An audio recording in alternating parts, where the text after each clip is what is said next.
వరకు యేసుక్రీస్తు ప్రభువారు శిలువలో పలికిన 3 మాటలు మనం ధ్యానించుకున్నాం. 4వ మాట మత్తయి సువార్త 28వ అధ్యాయం 46, 47. మార్కు సువార్త 15వ అధ్యాయం 34వ వచనం. Mark chapter 15 verses 34. యేసు ఏలి ఏలి లామా సబక్తా అని బిగ్గరగా కేక వేసెను. ఆ మాటకు నా దేవా నా దేవా నన్నెందుకు చేయి విడిచితివి. ఇక్కడ యేసుక్రీస్తు ప్రభువారు ఈ 4వ మాటను బిగ్గరగా అరిచి చెప్తున్నట్లు మనం చూస్తున్నాం. ఏమని అరుస్తున్నాడంటే, నా దేవా నా దేవా నన్నెందుకు చేయి విడిచితివి అని అరుస్తున్నారు. ఈ 4వ మాట చెప్పేటప్పుడు సమయం సుమారుగా 3 గంటలయింది. ఉదయం 9 నుండి 12 గంటల లోపల వెలుగులో యేసుక్రీస్తు ప్రభువారు 3 మాటలు మాట్లాడారు. అవి మనుషులకు చెప్పిన మాటలు. మధ్యాహ్నం 12 నుండి 3 గంటల లోపల ఆ దేశమంతటా చీకటి వ్యాపించింది. ఆ చీకటిలో యేసుక్రీస్తు ప్రభువారు బిగ్గరగా కేక వేస్తున్నారు.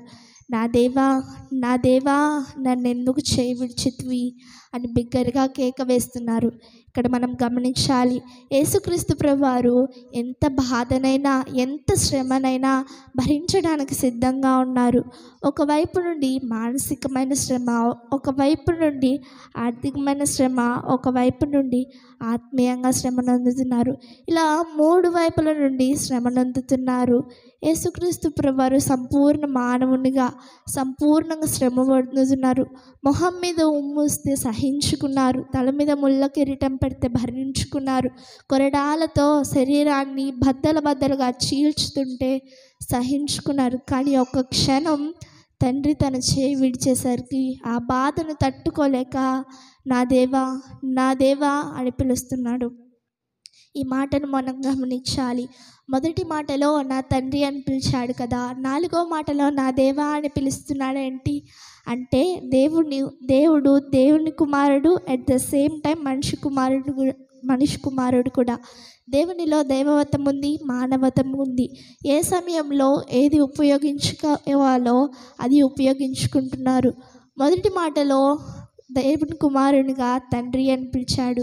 4వ మాటలో మనిషి కుమారునిగా యాజకునిగా విజ్ఞాపన చేశాడు. సో మొదటి మాటలోనే దైవవతమును మానవతమును ఉపయోగించుకున్నాడు. ఇక్కడ దేవుడు ఈ 4వ మాటను బిగ్గరగా కేక వేసి చెప్తున్నారు. నా దేవా నా దేవా నన్నెందుకు చేయి విడిచితివి అని కేక వేస్తున్నాడు. యోహాను సువార్త 14వ అధ్యాయం 10వ వచనంలో చూసినట్లయితే, తండ్రి యందు నేనును నా యందు తండ్రి ఉన్నాము, నన్ను చూసినట్లయితే నా తండ్రిని చూసినట్లే. పిలుపు తండ్రిని ఆరాధించమంటున్నావు కదా, ఇంతకాలం నేను మీతో ఉన్నాను, మీకు ఇంకా అర్థం కావడం లేదా? నాలో తండ్రి ఉన్నాడు అని చెప్తున్నాడు. నేను తండ్రి ఏకమై ఉన్నామన్న దేవుడు ఈ సమయంలో ఏమంటున్నాడు? నా దేవా నా దేవా సిలువలో తను చేయి విడవాల్సి వచ్చింది. ఆ మనుషులు పాపమంతా దేవుని మీద పడేసరికి ఆ పాపను చూడలేక తండ్రి యొక్క క్షణం దేవుని చేయి విడిచిపెట్టవలసి వచ్చింది. ఇక్కడ చూసినట్లయితే మన శాపమంతా ఆయన మీద పడేసరికి దేవుడు ఒక క్షణం తండ్రి చేయి విడిచిపెట్టవలసి వచ్చింది. మనము ఎంతగానో పాపం చేసి ఉన్నాము, ఎంతగానో శాపం చేసి ఉన్నాము. మన పాపం కోసం, మన శాపం కోసం యేసుక్రీస్తు ప్రభువారు సిలువలో బలి అవుతున్నారు కనుక మన పాపమంతా, మన శాపమంతా ఆయన మీద పడింది. ఆయన శాపం అయిపోయాడు, సిలువలో శాపగ్రాహిగా మార్చబడ్డాడు. ఇక్కడ యేసుక్రీస్తు ప్రభువారు ఆ బాధను చూడలేక, ఆ శాపాన్ని చూడలేక తండ్రి ఒక క్షణం చేయి విడిచిపెట్టవలసి వచ్చింది.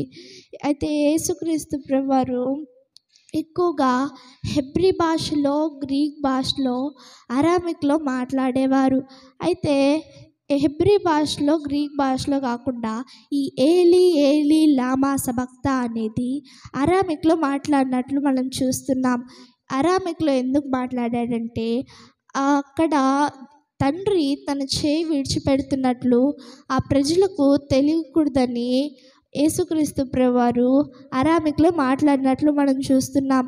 యేసుక్రీస్తు ప్రభువారు అరామిక్లో నా ఏలి ఏలి లామా సబక్తా అని బిగ్గరగా కేక వేశాడు. మనం ఇందాక చూసినట్లు దేవునిలో దైవవతం ఉంది, మానవతం ఉంది అని చూసాం కదా. ఒకవేళ యేసుక్రీస్తు ప్రభువారు దేవుని కుమారునిగా మరణిస్తే ఆ మరణం అనేది చెల్లదు. దేవుని కుమారునికి మరణం ఉండదు కాబట్టి ఆ మరణం అనేది చెల్లదు. దేవుని కుమారునికి మరణం ఉండదు, ఆ బలి అనేది చెల్లదనమాట. సో సిలువలో యేసుక్రీస్తు ప్రభువారు మనిషి కుమారునిగా మరణించవలసి వచ్చింది. మనందరి కొరకు యేసుక్రీస్తు ప్రభువారు శాపమైపోయారు కదా. కాబట్టి తండ్రి తన చెయ్యి ఒక క్షణం విడిచిపెట్టవలసి వచ్చింది. ఇక్కడ మనం చూసినట్లయితే పౌలు భక్తుడు ఒక మాట అంటున్నాడు. రోమీయులకు రాసిన పత్రిక 8:32లో మనం చూసినట్లయితే, తన సొంత కుమారుని అనుగ్రహించుటకు వెనుక తీయని ఆయన మన అందరి కొరకు అప్పగించిన వాడు ఆయనతో పాటు సమస్తమును మనకెందుకు అనుగ్రహింపడు అని అన్నాడు. నిజమే కదా. మన కోసం మన పాపం అంతా ఆయన మీద పడేసరికి మన కోసం ఆయన చేయి విడిచిపెట్టాడు కదా, తన కుమారుని చేయి విడిచిపెట్టాడు కదా. కాబట్టి మనకు సమస్తమును ఎందుకు అప్పగియడు అని ఇక్కడ మనం బైబిల్లో చూస్తున్నాం. ఒక మాట బైబిల్లో ఉంది, ఆయన నలుగగొట్టుటకు యెహోవాకు ఇష్టమాయను అనే బైబిల్లో ఒక మాట ఉంది.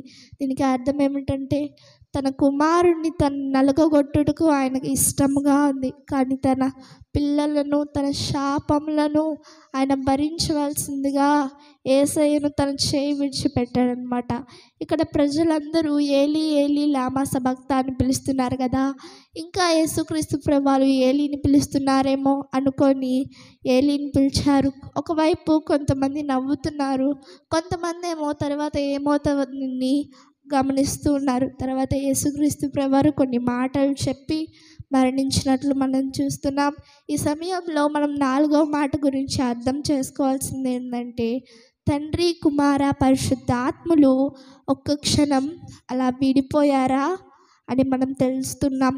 తండ్రి కుమార పరిశుద్ధాత్ముడు త్రియేక దేవుడు త్రిత్వం అనేది ఒక మర్మం. సో 4వ మాట అంతు చిక్కని అర్థం కలిగింది. త్రిత్వం ఒక క్షణం విడిపోయిందా అనిపిస్తూ ఉంది. కానీ ఇక్కడ 4వ మాట గురించి తండ్రి ఒక క్షణం చేయి విడిచిపెట్టవలసి వచ్చింది. ఇదైతే మనం ఖచ్చితంగా చెప్పలేము, కానీ మనం దీన్ని ధ్యానించవలసింది. కాబట్టి నాకు ఇచ్చిన చిన్న సమయాన్ని బట్టి దేవునికి స్తోత్రాలు చెల్లించుకుంటున్నాం. ఆమేన్.